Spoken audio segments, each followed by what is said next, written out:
Hello, and welcome to the show. Psychic here with another LEGO review for you, and today we are doing one of the castle sets. We're going to do number 7403.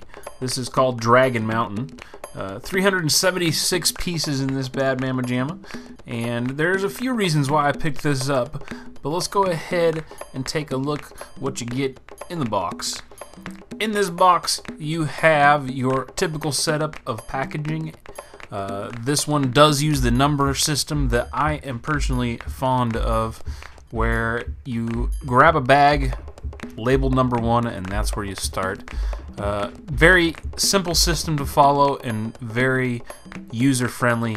Makes things much easier for the younger ages to get into building their own LEGO sets. As I said, I would mention why I picked this one up. There are multiple reasons for this.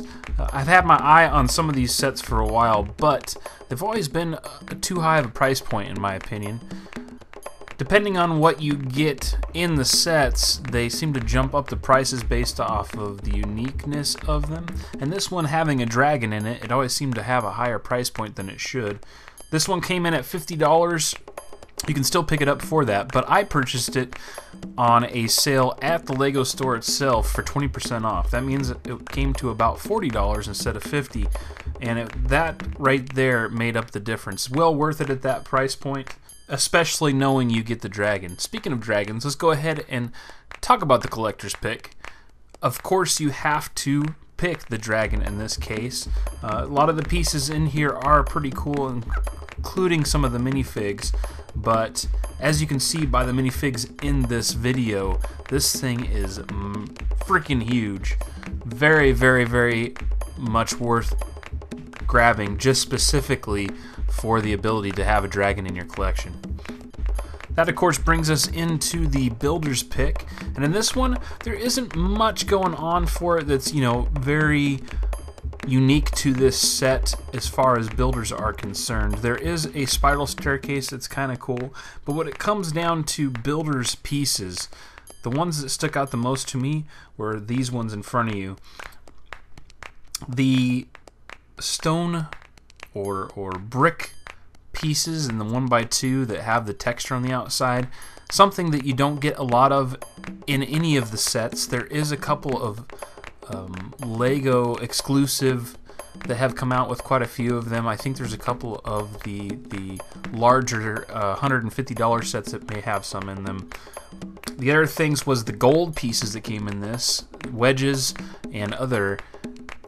Something you're starting to see pop up more and more, which means that at some point in time you'll have collected enough gold pieces that you can actually create something using almost all gold. And then I went ahead and threw the blue buttons in there because the buttons are also becoming more and more prevalent.